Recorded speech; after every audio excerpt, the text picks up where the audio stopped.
कल 9 मंत्री मर गया, फिर खाक से तेरा सहारा।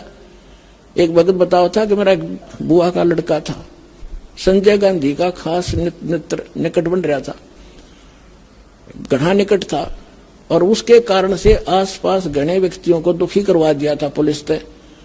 वो संजय गांधी मर गया एयर क्रैश में। नो बोला वो 6 महीने करता है नहीं निकला, सूख का काटा हो गया, बाहर निकलते मारेंगे तेरे को। अब चाट ले सारे ने पाप इकट्ठे कर लिए और कालजा फट गया, बीमार हो गया और वो मर गया उसका सहारा। तो परमात्मा कहते हैं अगर आपने सहारा चाहिए तो धनी का करो, समर्थ का। इन छोटे भगवानों का सहारा भी व्यर्थ है, उसका भी आश्रय लेना व्यर्थ है।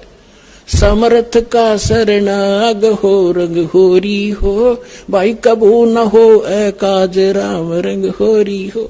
यदि सदा सुखी रहना चाहते इस गंदे लोक में भी तो समर्थ की शरण लो, सदा खुशी रहेगी।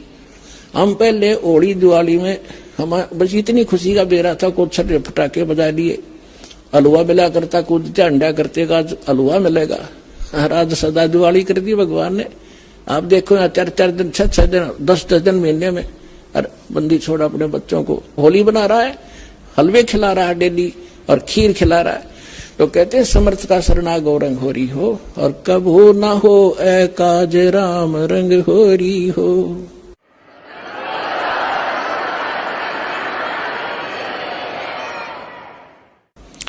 अब जो प्रसंग चल रहा था उसी पर आते हैं।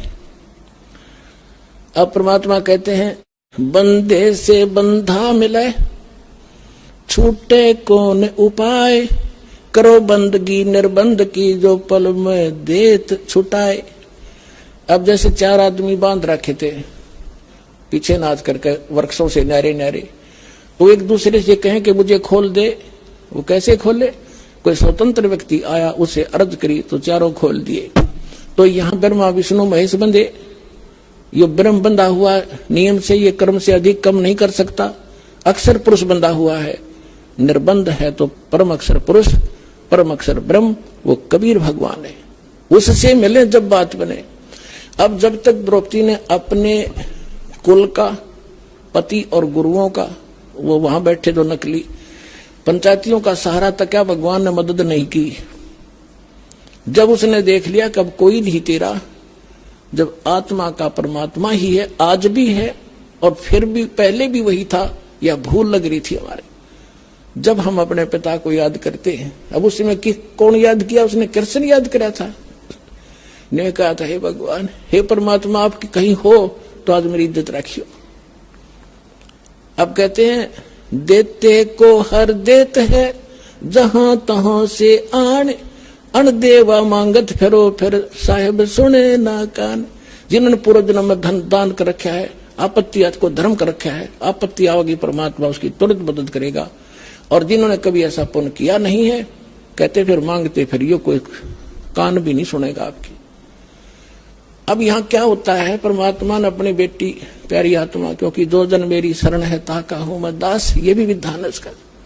उसी आधार से उसको पता था, करे करावे साइया मन में लहर उठा, और दादू सिरदर जीव के आप बगल हो जा। अब देखो ना जाने कितनी बहनों की इज्जत लूटी जाती है संसार में, और सभी पुकार भी करती होंगी, धार्मिक भी बहुत है, उसमें अपने उस इष्ट को भी याद करती होंगी जिसके आश्रय वो रहती हैं, लेकिन मदद नहीं होती। क्यों नहीं होती? क्योंकि उनका पिछले जन्म का कोई ऐसा पुण्य नहीं है जहां भगवान कोई कारण बना दे। अब उस द्रौपदी ने भी याद किया, उसकी जो पुकार आत्मा की थी, धर्मराज के दरबार में जाती है, सभी की जाती है जो पुकार करते हैं एक बार तो आत्मा की पुकार वहां जाती है। धर्मराज के दरबार में जो न्यायाधीश है उसके तुरंत उसकी फाइल खुल जाती है, उसको भी कसक होती है कौन विशेष आपत्ति में है। वो फिर ये देखता है इसका कोई ऐसा संस्कार है जिससे मैं कुछ मदद करवा सकता हूं, तो वो टटोलता है तुरंत। तो जिसका नहीं मिलता वो विवश हो जाता है, मैं क्या करूं, या तो वर्क डन मिलता है। ऐसे ही जब द्रौपदी ने पुकार की धर्मराज के दरबार में टक्कर लगी, वहां उसकी फाइल खुली, उन्हें देखा कोई आपत्ति में है बेटी, उसने देखना चाहे कोई पुण्य ऐसा है जिसकी वजह से मैं मदद कर सकूं। वो सारी रील चल रही थी कि एक महापुरुष को इसने दान किया, साड़ी फाड़ के नी इच्छा से दान किया। कहते बिन इच्छा जो देत है सो दान कहावे, और फल चावे नहीं तास का, फिर अमरा पर भी जावे। जैसे आप कोई आपत्ति निवारण के लिए पाठ कराते हो, ज्योति देते हो, वो भी अच्छा है, लेकिन नी इच्छा भी करो, उसमें फिर दोनों फल मिलेंगे। अब वहां से वो रिफ्लेक्ट हुई उसकी पुकार, और वहां से वो उसका संस्कार लेकर कहां आया, तो जिसने वो गुरु बना रही थी श्री कृष्ण जी को, श्री कृष्ण जी के अंदर आकर उसने टक्कर लगाई। अब श्री कृष्ण जी अपनी पत्नी रुक्मणी के साथ अपने महल में शतरंज खेल रहा था। बता, भगता के काम शतरंज खेलने के आगे, वो तो पूर्व जन्म का संस्कारी था, अच्छी आत्मा थे, पुण्यकर्मी प्राणी हैं, जैसे विष्णु जी अवतार थे। विष्णु जी कोई वैसे थोड़ा बनता है, बहुत युगों युगों का कोई अच्छा पुण्य का आता, ऐसी पुण्यात्माओं को विष्णु पद प्राप्त होता है। वो उस समय तो खेल रहा तो वहां शतरंज, परमात्मा ने सौछल सिद्धर में करूं। अब रुक्मणी और वो दोनों शतरंज खेल रहे थे, और शतरंज में जब वो पासे डालते हैं, पासे डालते डालते कुछ बोलना पड़ता है कि इतने कच्चे 12 पक्के 18। अब उसने पासे डाले ही थे, बोल नहीं पाया, इतने हाथ अकड़ गया, जैसे किसी हाथ अकड़ जाकर नो करे अनंत अनंत। अब वो कृष्ण नहीं बोल रहा था, वो मालिक की पावर बुलावा थी, उसने तो पहुंचानी थी सारी कहानी उस माध्यम से। अब रुक्मणी ने हाथ पकड़ लिया, कहने लगे क्या बोला, ये कोई इसकी शतरंज की लैंग्वेज नहीं, अनंत अंत क्या डाला तूने, बोला को नहीं पहले, और अनंत क्यों कहा। रुक्मणी कर पकड़ा मुस्काई, अंत कहा मोको समझाई। द्रौपदी उसका हाथ पकड़ कर कृष्ण जी का हंसन लगी कि अनंत का क्यों कहा, बता मुझे। तब उसने कहा कि दुशासन को द्रौपदी पकड़ी, हमारी भगत सकल में सिखरी। उसमें कृष्ण नहीं बोल रहा था, परमात्मा अपने रिमोट से बुला रहे थे उसको। हमारी भगत पे छोड़ी होई, तो हमारा नाम न लेवे कोई। जब हमारा भगत यानी भगवान का भगत जब आज हार में आ गया, तो मालिक का नाम लेनिया कोई नहीं रहेगा। अब कहते हैं हमारा भगत पे छोड़ी होई, तो हमारा नाम ना लेवे कोई। अब वो तो अपना फिर होया काम, उसका इतनी जरूरत थी। फिर परमात्मा ने स्वयं सूक्ष्म रूप बनाया कबीर भगवान ने, और द्रौपदी के पास आकर खड़े हो गए और ऐसे हाथ कर लिया। तन देही से वो पासा डारी, पहुंचे सूक्ष्म रूप मुरारी। वो तो खेलन लग गया कृष्ण, तो परमात्मा पहुंचे। खेचत खेचत खेच कसीसा, सिर पर बैठे हैं जगदीशा। द्रौपदी सुता को दीने लीर, जाके अंत बढ़ाए चीर।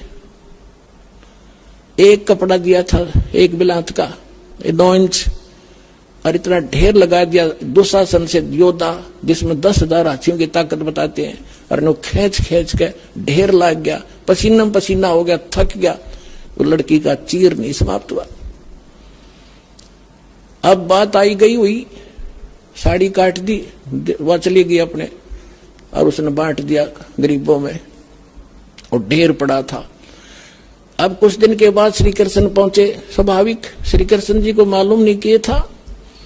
तब द्रौपदी ने बताया कि भगवान आपने बड़ी बड़ी इज्जत की रखी मेरी, हे गुरु महाराज बड़ी दया करी। कृष्ण जी बोले क्या हुआ, कि भगवान ऐसे ऐसे मेरे साथ हुआ था, और मैंने भगवान आपको याद किया था, आपने ऐसे कर दिया। तो वो कहने लगी, हे भगवान ये मेरा कौन से कर्म का फल था जो आज मेरी सभा में इज्जत रख दी।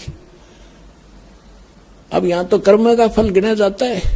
तो श्री कृष्ण जी ने अपनी दिव्य दृष्टि से देखा, कहा कि द्रौपदी जब तू अनमैरिड थी अपने पिता के घर पे, एक दिन स्नान करने गई थी, और एक साधु था अंधा, ऐसे ऐसे उसको आपने एक लीर दिया था, एक टुकड़ा दिया था साड़ी का, और कुपात्र सुपात्र को दिया हुआ दान में, वो संत नहीं, वो तो कोई और बला थी, ऐसा महापुरुष था वो, उसको दिया हुआ ये दान आज तेरा ढेर बन गया।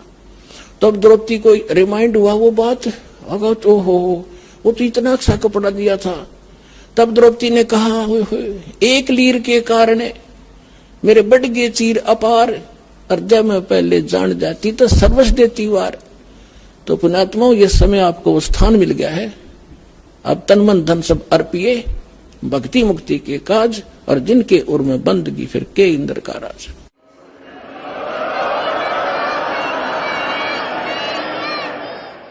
तो यहाँ जो एकमात्र स्थान है जो शास्त्र अनुकूल साधना, शास्त्र अनुकूल यहाँ क्रियाएं होती हैं, यहाँ पर आपका दिया हुआ दान फलेगा और आपको मोक्ष भी प्राप्त होगा।